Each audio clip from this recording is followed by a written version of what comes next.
Welcome to day 3 of our Thriving as an Empath and Highly Sensitive Person Challenge. So I hopped on a little bit early. I know, I'm sorry. I got home a little bit early and my dog is crying and wants to go out. So I wanted to come in and do the video before I go feed him and take him out. But, okay, so today we're talking about food, but it's sort of bigger than food, right? It's the whole kind of spectrum of how do we take care of our physical needs. So if you saw on the list, I got some of those suggestions from the Empath Survival Guide, the book that I recommended earlier this week by Dr. Orloff, which is a great book, and there's a whole chapter where they talk about different ways to kind of support yourself physically. So, for me, I realize how important it is to really promote wellness and to give myself the physical support that I need. So making sure that I'm getting enough sleep, making sure that I'm eating healthy foods that are helping me stay kind of vibrant and energized, and making sure I stay hydrated, making sure I'm eating mindfully, making sure I have a meditative practice or some sort of self-care practice, something I'm doing to manage stress, calm myself, and I think it's even broader than that, right? Looking at all of the things in your life that could impact your physical health, which I think are a lot of different things, right? The quality of our relationships, where we work, our environment, the things we put in our body, like what we're eating and what we're putting on our body and our skin. So I think it can be very broad. I kind of want to stick to talking more about nutrition and sleep and self-care and those kinds of things today, though. So I want you to really take an honest look at yourself and how you're doing in this area. I know for myself that I don't have a lot of luxury in kind of slacking in my own taking care of my physical needs. So it's really important to me, and I really have to eat well, eat a balanced diet, make sure I'm balancing my blood sugar, which is really very important for my mood, for my ability to handle stress. And if you think of someone like an empath or like a highly sensitive person whose nervous system is just a bit more activated or a bit more on hair trigger, or maybe has a lower threshold, it becomes even more important to make sure that you're doing things that manage stress, that keep you in kind of a stable place where you're not feeling kind of frayed. I can't think of a better way to describe it, but I don't know if you've had those experiences where you're not taking care of yourself that way, or you're in a really stressful situation and you just feel sort of raw or kind of frayed, like your nerves feel kind of frayed, and just kind of that frazzled sort of unbalanced feeling. So for me, it's super, super important to do those physical health related things to keep myself balanced, to keep myself feeling healthy and feeling like I'm giving myself a solid foundation to kind of handle the other things that may come up in my life. So I would really encourage you to think about how often are you getting out into nature, because that's a really important one too, to connect with the earth and nature and get yourself out into the sunlight and get your feet on the grass. How are you feeding yourself? What are you doing for your nutrition? So one of the things I want to talk about is sort of the spectrum of foods that can be grounding versus things that are sort of lighter, right? So I think there's kind of a time and a place for different things, but one of the things that comes up a lot in the kind of empath, highly sensitive person world is this idea of grounding, and we're going to talk about this later in the week. So making sure that you're sort of energetically really rooted and centered and balanced and grounded. So there's some visualization and more energetic practices to accomplish that, but then there's also the food-related things, right? So animal-based proteins tend to be more grounding for us. They're more kind of fuel for our sort of root chakra area, that kind of grounding, centering, safety, holding us connected to the earth, whereas more kind of the plant-based protein sources tend to be more lighter. So I'm not saying you have to have any particular combination of foods in any way, right? You have to kind of tap into and see what works for your body, certainly. But I find that I do need some of the more animal-based proteins and things to kind of ground me when I'm feeling a little bit too kind of floating off, spacey. For me, that is something that I notice for sure. This is not the case for everyone, right? Everybody has a slightly different way of going about their eating habits and what fits for them. Everybody's constitution is a little bit different, but as we think of sort of like the energetic properties of food, the animal-based things tend to be more grounding, and the more plant-based sources of protein tends to be a bit lighter. So kind of depending on what you need, even different times of the year, it could vary, right? So I also think of like warm, hearty foods as more energetically sort of solid, more grounding, right? Whereas maybe some of the raw foods, the lighter foods like salads or smoothies or things like that, kind of more raw stuff, not cooked, can be in the more lighter category. So I don't do that well if I'm only doing sort of raw foods or salads or more animal or more plant-based proteins primarily. It's too ungrounding for me. I'm too spacey. I'm too up here. My blood sugar isn't well balanced. I'm kind of like not at my best. But there are times when it's fine for me to do a few meals like that, even a couple meals during the week. I mean, there'll be like a whole week where I'll just do plant-based protein for lunch, let's say. But for dinner, I'm usually doing something more grounded. That works for me, right? You have to figure out what works for you. I remember this was like a few years ago too, when my blood sugar was a little bit more unbalanced and I wasn't really sure how to eat for my body too well. I was still figuring that out, but I did like a cleanse, like a detox / kind of vegan cleanse for 2 weeks. And you were progressively getting a bit more restrictive throughout the 2 weeks, but the whole thing was vegan. And I couldn't even make it the 2 weeks. It was like a week and a half in, and I like drove to the grocery store to get lunch meat because I was like, I need a more concentrated source of protein. I need something grounded. I didn't have those words at that time, but I sort of knew I needed that. That's for me, right? Other people may do really well with different sources of protein. So I think knowing what your body needs and being able to be really aware and in touch with your body and being able to connect with how does my body feel after I'm eating certain things. Wow, I noticed that I actually have been eating a lot of raw foods, a lot of uncooked things, a lot of smoothies.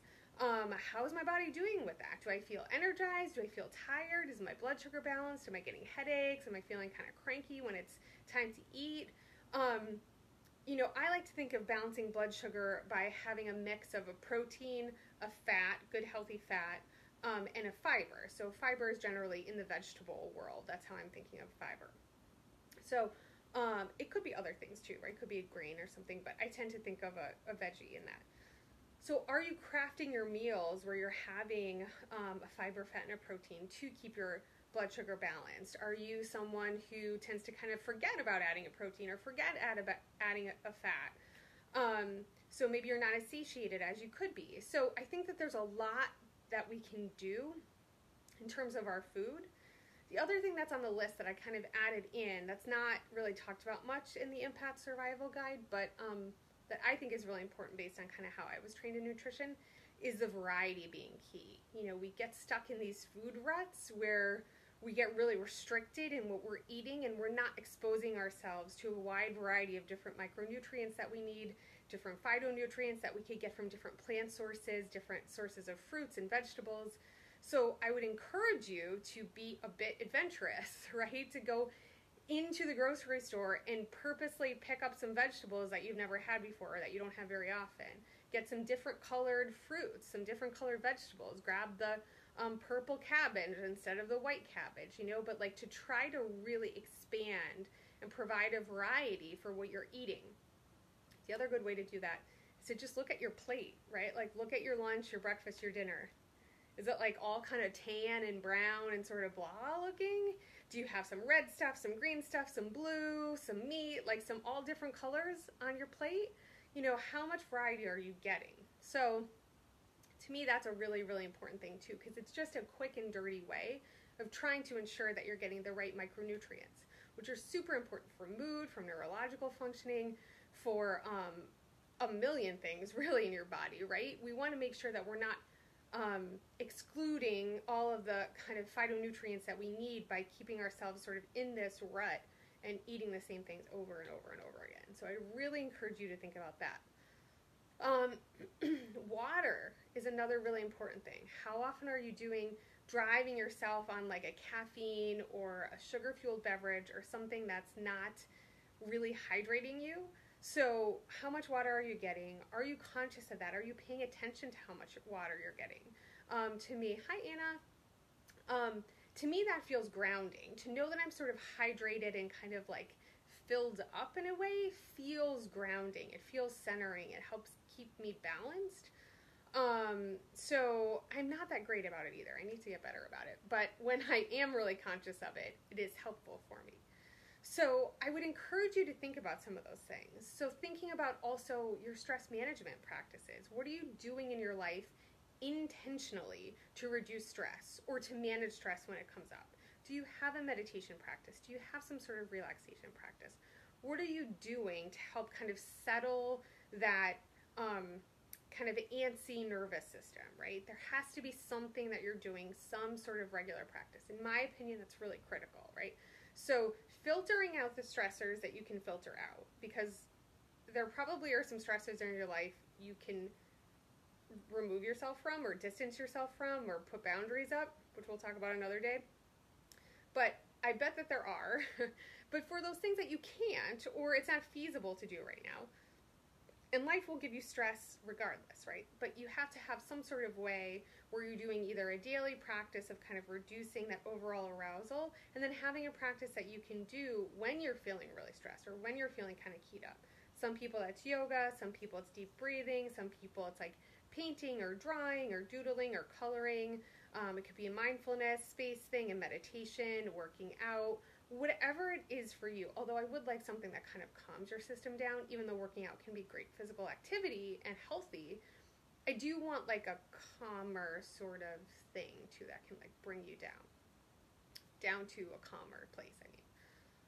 So I really, really want to encourage you to think about that. Think about what you're doing physically to take care of yourself. Go through that list of 10 things that I posted today and kind of go through and tick off each of them. Where am I on this? How am I doing with being hydrated? How am I doing with stress management? How am I doing with my food? Where am I with these things? What needs more attention? Do I not have a stress management practice? Do I not have a mindfulness or a meditation or a yoga or an anything practice? But I eat pretty well, right? So it's a part of a circle, right? It's looking at all the different areas that factor into how you're feeling and allowing yourself to fire on all cylinders, to give yourself a really solid foundation to just deal with the crap that comes up in your life, right? And if we feel things more intensely as empaths and highly sensitive people, if we feel our own emotions more intensely, if we feel the other stuff going on around us more intensely, if we're more impacted by our environment, people, and our circumstances and everything, then we have to be at a place where we're more balanced, have a stronger foundation, and are ready to take on whatever those things are, and ready to be in a place where we're feeling balanced and ready to handle them. I know that when I'm not taking care of myself, I feel very off kilter. I feel very spacey or distracted or not able to handle stress that comes up. I feel more emotional, less able to look at things in a reasonable way. So notice that about yourself too. Like, what are your indicators for when you're not taking care of yourself, for when you're pushing yourself to the limits, from when you're not dialing back and really being in your body and giving yourself what you need? And learning to trust that intuition, right? What do you intuitively feel like you need more of? Is it rest? Is it a different job? Not that I'm saying like run out and leave your job, but like intuitively, what are the things that you need? Do you need more protein? Do you need to be more grounded? Do you need to eat more often? Do you need to eat different things? Often we know what we need to do. It's just doing it, right? So trusting that guidance that something needs to shift. And we can talk later in the week too about ways that I can help you create a plan for that and help you really get more comfortable moving towards accomplishing those goals. So yeah, I think that's all I want to say for today. But today is really about that physical support for the empath. Energetically, what is the food doing that you're putting into your body? And what do you need more of? What do you need less of? Oh, the last thing I just want to mention quickly is the environment that you're eating in. Are you eating in front of the TV? Are you eating while you're working and answering emails? Are you having stressful conversations while you're eating over the dinner table? Think about the environment, because your body cannot digest and assimilate nutrients well if we're in a stressed out, keyed up, sympathetic response, right? We need to be in a calm place. So if we're people who are more likely to go into that sympathetic state, that arousal state, it's going to be even more important for us to pay attention to our eating environment. That's super important. I can't believe I almost forgot to say that. Okay, so that is it for today. Let me know if you have questions. Post your comments. Let me know what you're thinking. Even post if you want areas that you feel like, yeah, I need to work on this. Like, what are you guys doing? We can share ideas and talk about that. Okay, I hope you guys have a great night. I hope you're enjoying the challenge, and I will see you tomorrow. Okay, bye.